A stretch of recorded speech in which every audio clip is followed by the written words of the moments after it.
Let's not kid ourselves, friends. When people look to see what sports card prices are doing, for the most part, I think we want to believe that they want to see joy, they want to see optimism, they want to see other people win, right?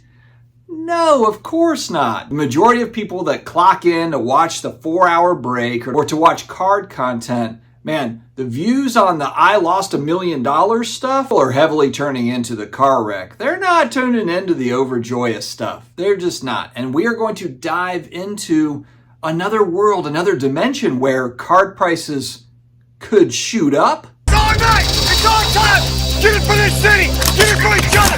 We gotta smell greatness, and we gotta finish strong! Who that? Who that standing on beat them safe?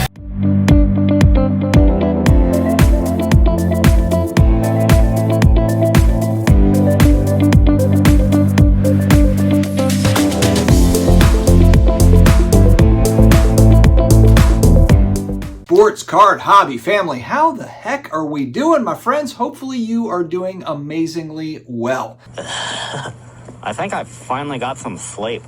Before I dive into the topic Before I dive into the topic at hand and we have a little fireside chat about sports card prices, we've got our Tuesday shoutouts, and we've got a new addition this week. Actually, a viewer reached out and said, hey, do you mind talking about my auction that I've got at Golden? And we shall do that. 2023-24 Topps Finest, sorry for the name, this is a soccer player, Lamine Yamal, UEFA Club Prized Footballer Superfractor 1/1 PSA 10. I'm freaking out. Golden Auctions, $1,500 current bid. There's 12 days to go. Make sure to check it out. All my soccer card folks, check out this auction. I'll put a link in the video description as well as in the pinned comments. But let's help our friend get some additional views. Share with all your soccer friends. This guy, I know he's an up-and-comer. So let's see what happens here. $1,500 is the current bid over at Golden. Card Capsule for all of your supply needs. Sports Card Dad code gives you 10% off. Card Capsule actually did a giveaway going back a couple weeks ago for the free newsletter that we've got. And the person said, hey, this stuff is way better than what I've been buying, the Card Capsule supplies. If you want to get in on some great supplies at an inexpensive price, go to cardcapsule.us, Sports Card Dad code for 10% off. Wooten sports cards on the Whatnot machine. You're a Whatnotter and you're scrolling through, who should I go and check out that's got amazing inventory and it's just fun to hang with? It's Wooten Sports Cards. Check out Wooten Sports Cards on Whatnot. You've got a collection to sell, but you don't know where to go with it? JustCollect.com. Fill out their easy-to-use form on JustCollect.com. Reach out to them, and they will get back to you and let you know what you can expect from your collection. Mail day, guys. Mail day. My guy, Drew Brees. The Copper Prism. I am such a sucker for these. 2017 Copper Prism, numbered out as 75. I've got the Tom Brady version as well. Love these cards. Just wanted to share that little mail day. Okay. What if, in an alternate, upside-down dimension, see what I did there? All this time, we've been building it. Who else is pumped for Season 5? I heard we might actually get a Stranger Things trailer promo coming out. Stay tuned for that on the World Wide Web. Okay, stay focused, Dustin. Stay focused. What if sports card prices go back up? Kind of a loaded statement / question, because here's the truth and the reality that we all do know. And I make these videos just kind of showing like which players' cards are down 95%. Because forever until the end of time, there will be those players' cards that are going down 90%, 95%. Because there's always going to be new prospects that come in. There's always going to be excitement around a player.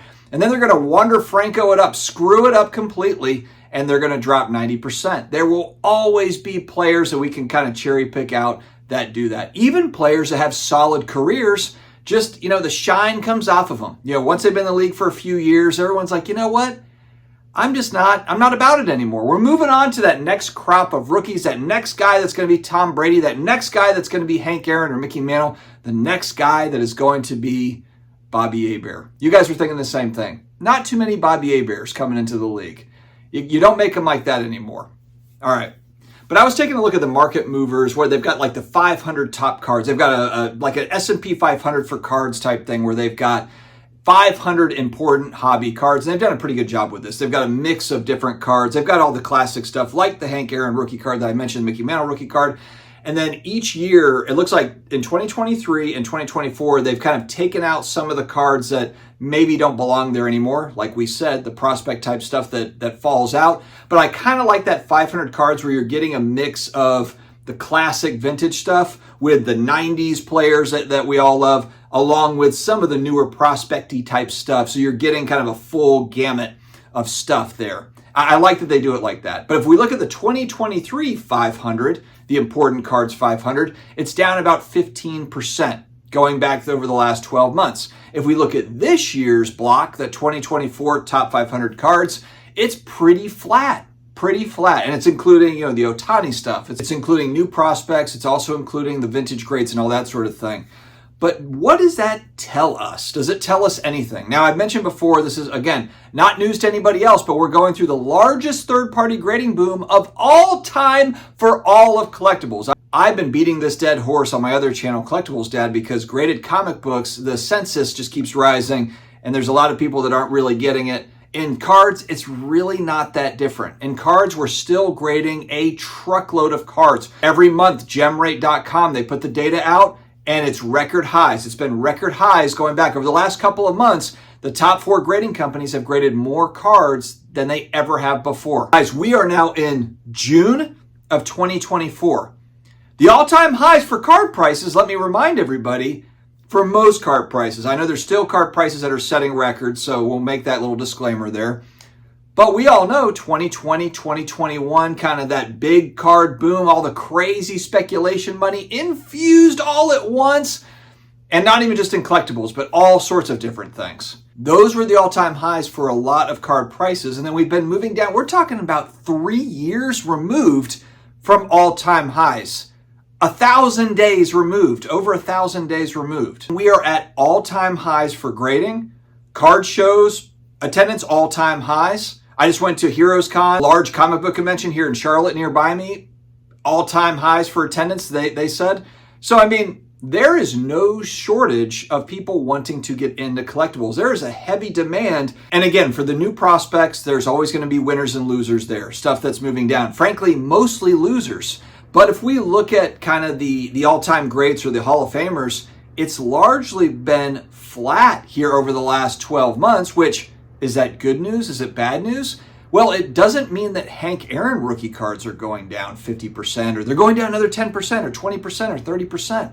For the most part, they're just hanging steady, or maybe they're incrementally going up and being balanced out by other stuff that's moving down 10 or 20%. But also keep in mind that a lot of money is on the sidelines thanks to high interest rates. Why on earth would you, me, and a lot of other people put big money into cards right now when you can get 5% in your money market by doing nothing, by risking very little to nothing? And so think about how much money is sitting on the sidelines. Now, we had kind of the big influx of stimulus money. And I'm not saying it's all stimulus money. There also is organic demand here. So it's not just stimulus money, but $3 to $4 trillion moves into the world, and it had to go somewhere, and some of it went over here what we're doing. But a lot of that money moved back out because it didn't really make sense for it just to be sitting in these types of speculative assets when you're basically getting like free money over here, thanks to high interest rates. But what happens eventually when that changes? Because it won't always stay like this. Now, it could be an extended period of time where just kind of the interest rates stay like this for a good little bit. But what happens if they drop back down to 2%, 2.5%, 3%, or whatever? Right now, it's what, 5.25%? Right now, and for the last, 2 years, we've had a positive Fed fund rate. And I know all my finance people say we've got an inverted yield curve, and you know what that means. It's recession time, which very, very well might happen as well. So the rising card prices thing doesn't mean tomorrow, doesn't mean 6 months from now, but could it mean when we get to a little bit more of a happy place that people could say, you know what, we're moving back into the speculative asset type stuff because we can't get all this free money sitting in the money market account. Eventually that world is probably going to happen. Now, will people put it into sports cards or comic books or collectibles? Maybe they won't. Maybe they'll put it into something else. But I think it's interesting. We've been beaten down so hard over the last 3 years now of downward price movement. And eventually you got to wonder, like Jerry Rice rookie cards. I understand there's a lot of them out there.